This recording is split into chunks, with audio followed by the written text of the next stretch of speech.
warahmatullahi wabarakatuh. Halo guys, perkenalkan nama saya Cindy Khoirul. Saya dari Prodi Pendidikan Bahasa dan Sastra Indonesia 2022B IKI Budi Utomo. Nah, di sini saya akan menjelaskan tentang teori pembelajaran perilaku. Yuk kita simak.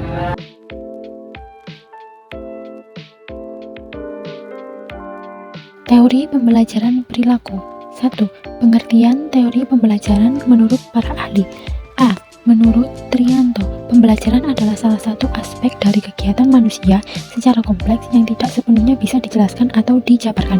Secara lebih simpel, pembelajaran merupakan produk dari interaksi yang berkelanjutan antara pengembangan dan pengalaman secara umum. Pembelajaran ialah usaha yang dilakukan secara sadar yang dilakukan seorang pendidik untuk membelajarkan peserta didiknya dengan memberikan arahan sesuai dengan sumber belajar lainnya untuk mencapai sebuah tujuan yang diinginkan. B. Menurut Dimyati dan Mujiono, pembelajaran merupakan aktivitas pendidik atau guru secara terprogram melalui desain institusional agar peserta didik dapat belajar secara aktif dan lebih menekankan pada sumber belajar yang disediakan.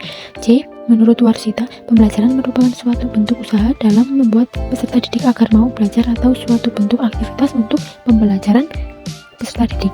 D. Menurut G.A. Kimball, pembelajaran adalah merupakan yang kekal secara relatif dalam upaya tingkah laku akibat dari latihan yang diperkuat. E. Menurut Omar Malik, pembelajaran merupakan kombinasi yang tertata meliputi segala unsur manusiawi, mulai dari pembelajaran merupakan upaya penting dalam mempersiapkan siswa untuk menjadi warga masyarakat yang baik dan diharapkan, dan pembelajaran merupakan proses dalam membantu siswa untuk menghadapi kehidupan atau terjun di lingkungan masyarakat. Nah, interaksi antara peserta didik dengan pendidik dan sumber belajar dalam suatu lingkungan belajar. Yang kedua, sejarah teori pembelajaran perilaku. Riset awal tentang pembelajaran mempelajari dampak rangsangan pada perilaku refleks. Salah satu peneliti awal yang terpenting adalah Ivan Pavlov. Di antara peneliti kemudian hari B.F. Skinner dianggap penting. A. Pavlov mengkondisikan klasik. Ivan Pavlov menyumbangkan gagasan tentang berkondisikan klasik, di mana rangsangan netral dapat memperoleh kemampuan menimbulkan tanggapan perilaku dengan menggabungkan dengan rangsangan tanpa pengkondisian yang memicu tindakan refleks. B. Menurut Skinner, pengkondisian operan. B.F. Skinner melanjutkan studi tentang hubungan antara perilaku dan konsekuensi. Dia menjelaskan pengkondisian operan di mana penguatan dan penghukuman berbentuk perilaku. Yang ketiga, prinsip-prinsip pembelajaran perilaku. Nah, prinsip-prinsip pembelajaran perilaku meliputi peran konsekuensi, penguatan atau reinforcer, penghukuman atau punisher, kesegaran konsekuensi atau imitation of consequential, pembentukan atau shaping, kepunahan atau extinction, jadwal penguatan atau schedule of reinforcement, ketahanan atau maintenance, dan peran antecedent atau role of antecedent.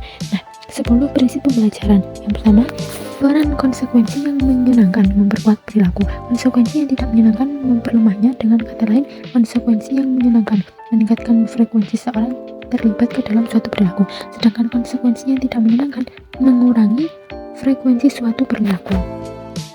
Yang kedua, penguatan meningkatkan frekuensi perilaku dan penghukuman mengurangi frekuensi penguatan dalam bersifat primer atau sekunder. Positif atau negatif, prinsip Prema menyatakan bahwa cara meningkatkan kegiatan yang kurang dinikmati ialah mengkaitkannya dengan kegiatan yang lebih dinikmati. Yang ketiga, penguatan intrinsik dan penguatan ekstrinsik. Penguatan intrinsik atau intrinsic reinforcer adalah imbalan yang melekat pada perilaku itu sendiri. Penguatan ekstrinsik atau extrinsic reinforcer adalah pujian atau imbalan. Yang keempat, penghukuman. Hukuman meliputi pelemahan perilaku dengan memperkenalkan konsekuensi yang tidak disukai atau menghilangkan penguatan. Hukuman dapat mempunyai dua hukum utama, yaitu hukuman pemberlakuan ialah penggunaan konsekuensi yang tidak menyenangkan atau rangsangan yang tidak disukai, atau aversive stimuli, seperti ketika seseorang diomeli. Hukuman pencabutan ialah penarikan kembali konsekuensi yang menyenangkan, contoh meliputi kehilangan hak istimewa. Yang kelima, kesegaran konsekuensi. Perilaku belajar yang segera diikuti konsekuensikan lebih berpengaruh dari perilaku yang disertai konsekuensi yang lambat. Yang keenam, pembentukan melalui umpan balik yang tepat waktunya pada masing-masing tahap tugas adalah praktik pengajaran efektif yang didasarkan pada teori pembelajaran perilaku. Yang ketujuh, kepunahan adalah menghilangkan perilaku yang melemah dan perlahan-lahan ketika penguatan ditarik kembali. Yang kedelapan adalah jadwal penguatan. Jadwal penguatan digunakan untuk meningkatkan probabilitas, frekuensi, atau ketahanan perilaku yang diinginkan. Jadwal penguatan dapat didasarkan pada rasio dan interval dan dapat bersifat tetap atau bervariasi, dan ini adalah pola tanggapan tertentu selama penguatan dan kebenaran mencirikan masing-masing keempat jenis jadwal. Yang kesembilan adalah ketahanan.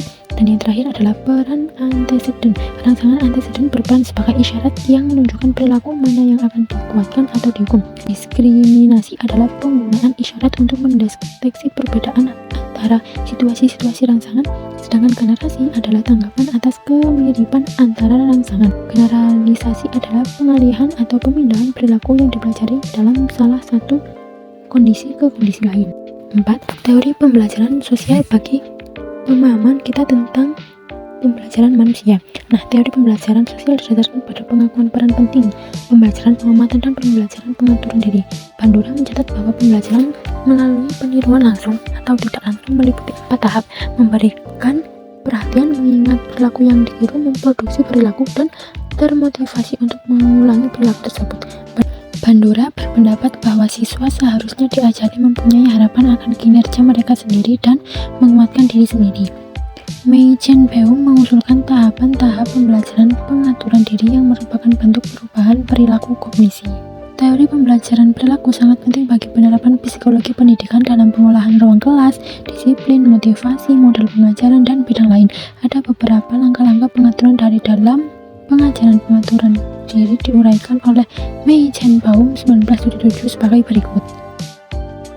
1. Model yang sudah dewasa melakukan tugas sambil berbicara kepada diri sendiri dengan lantang atau peniruan kognisi.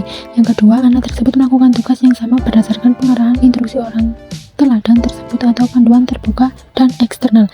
Yang ketiga, anak tersebut melakukan tugas sambil mengajari diri sendiri dengan suara lantang atau panduan mandiri yang terbuka. Yang keempat, anak tersebut membisikkan instruksi tadi kepada diri sendiri ketika dia menyelesaikan tugas atau panduan terbuka dan tidak terdengar pada diri sendiri. Yang kelima, anak tersebut melakukan tugas sambil memandu kinerjanya melalui percakapan pribadi atau instruksi tersembunyi kepada diri sendiri. Namun, teori pembelajaran perilaku mempunyai lingkup yang terbatas, dalam arti bahwa teori tersebut hanya menjelaskan perilaku yang dapat diamati dan dapat diukur secara langsung.